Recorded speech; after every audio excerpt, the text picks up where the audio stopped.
How do you do the perfect push-up? How do you do a push-up that looks really good, that targets all the muscles that it should, and that can act as a stepping stone to more advanced calisthenics movements? It's really easy to do them badly without realizing it. I thought I was doing push-ups correctly. I thought I had great push-ups. I used to lecture people on how they were doing their push-ups wrong.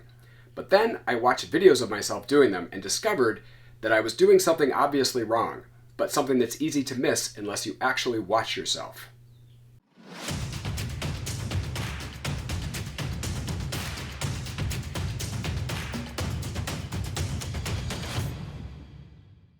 Alright, there are already hundreds of videos about how to do the perfect push-up, so why am I making this video? Well, I want to draw attention to one particular point. It's something that's easy to miss, and that I was doing wrong until recently. But before I get into that, let me ask you something. Go to a gym or a park and watch people do push-ups. What do most people's push-ups look like? Not awesome calisthenics athletes such as ourselves, but ordinary people. In my experience, almost everyone does push-ups like this. I'm going to call these middle school push-ups, because this is how every kid in middle school does them. Now, to hardcore fitness buffs like us, this seems like obviously bad form, right? Painfully bad. But what specifically is wrong with it?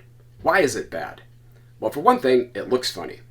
I look like the Hunchback of Notre Dame. But aesthetics aside, what else is wrong? Well, people in middle school all point their head down and then just lower until their head touches the ground, so there's a substantially reduced range of motion. And then, they're not strong enough to do the move properly, so they tend to place their hands pretty far apart. That makes the move easier by reducing the range of motion even more. The wide hand placement also tends to make your elbows flare out, which makes the move hard on your shoulders. But here's something that's maybe not so obvious. Part of the hunchback effect is caused by the sagging in my shoulder girdle. You can see that even if I raise my head, you still see the hunchback effect. Many people do this. It could be because they're not strong enough to hold the plank position without sagging in their shoulders, but it could simply be that they're not aware that they're doing it. And here I'm getting close to the main topic of this video. This sagging shoulders at the top of the move is easy to miss. That is, it's easy to not realize that you're doing it. It makes the exercise less effective, and it's probably hard on your shoulders. The reason I was doing it wrong is certainly not that I was too weak. I can do handstand push-ups, and even with my recent shoulder injury, I can do deep dips. So, I would hope that I'm strong enough to do regular push-ups. No, my problems stem from my poor understanding and my conscious choice to use a particular form. I'm a fan of powerlifting and strongman competition, and if you watch the way that powerlifters bench press, you'll see that they set their back into a very tight position where their shoulders and hips are on the bench, but their back is arched.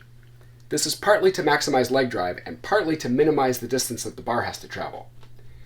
Your scapula are necessarily retracted at the bottom of a bench press, and from there, the easiest way to lock the bar out is like this, keeping the scapula locked in retraction. And let's face it, you're not going to be able to do this with 600 pounds on the bar. And for some reason, I came to the conclusion that I should do push-ups the same way. Lock into this position and then try to maintain that throughout the move. And this position, with the scapula retracted, results in this hunchback look at the top of the move, even when your back is arched and your head is up. Now, like many things that seem obvious in hindsight, a push-up is not the same thing as a bench press. You're not trying to move an enormous amount of weight when you do a push-up, so there's no particular need to lock your scapula into a fixed position. And it turns out that there are several good reasons not to do them this way. One reason is aesthetics. I'm sorry, but this is just goofy looking. The first time I saw a video of myself doing push-ups, I was like, why do they look like that? And then I tried to fix it, and I couldn't. I mean, everybody says that your back should be straight or flat, right? But I couldn't do it. I filmed myself over and over again, and I was like, my back feels straight, but that's not straight. How do you make it straight? It took a long time for me to figure out what I was doing wrong and how to fix it.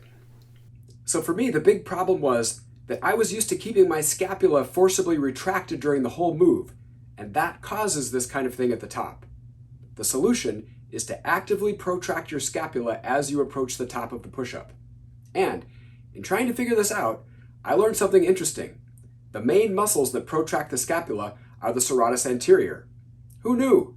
I thought they were just there to make you look good. But no, they attach to your ribs in the front and to the outside of your scapula in the back. So when they contract, they pull the scapula outward and around to the side, or in other words, they protract the scapula. The way that you should do push-ups is to retract the scapula on the way down and protract them on the way up, ideally reaching a neutral, flat back position at the top. You don't want to overdo it. You can get carried away and not just protract the scapula, but also bend your thoracic spine and really get into a hunchback position. It helped me to practice in front of a mirror, just holding the plank position and adjusting it until my back was as flat as possible. Then spending time in that position and kind of memorizing it so I could get back to it at the top of each push-up. It's still hard for me. I have to concentrate on the position with each push-up so I don't mess it up. So what's the importance of all this? Who cares? Other than aesthetics, does any of this actually matter? Well, I think it does.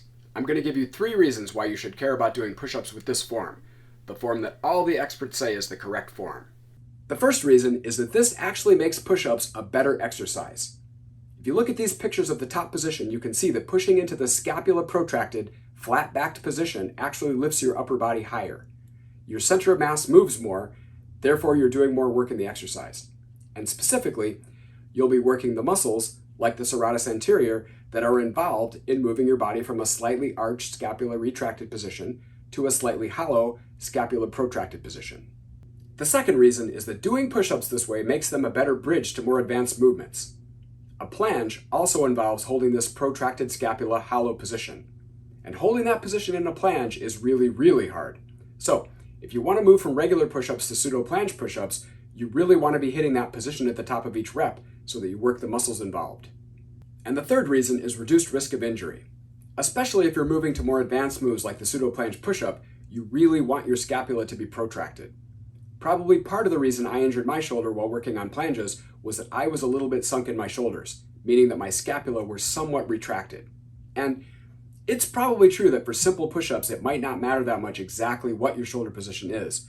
However, it's also true that injuries are common even with simple exercises like push-ups if they're done fast and sloppy. I think that this position at the top is somewhat easier on your shoulders, and thinking about getting to that position and pausing there momentarily at the top of each rep will at least slow you down and make you think about your form. So doing them this way is not only better for muscular development, it'll also reduce your chance of injury. So, I highly recommend checking your form and making sure that you're getting to a position like this at the top. It feels like a completely different exercise when you do it like this. When I did them the old way, it felt like just a chest exercise, or just chest and triceps. When you do it the way I talked about in this video, in addition to your chest, you can really feel your lats working, as well as the serratus anterior. It feels like a much better exercise. And just one more quick thing. There is something called a push-up plus, which is like a push-up followed by a scapular push-up in a separate movement. I didn't really intend to do that. I was just trying to get my push-ups to look like this. But when I look at my push-ups now, they do kind of look like push-ups plus. My preference would be to do the scapular protraction smoothly during the push-up rather than as a separate exaggerated movement at the top. But I think either way is good as long as you manage to get to the hollow protracted scapula position at the top. All right, that's it. Thanks for watching. If you have any thoughts about proper push-up form, let me know in the comments. Hit the like button if you enjoyed the video and subscribe for more content like this. Good luck with your training, and I'll see you in the next video.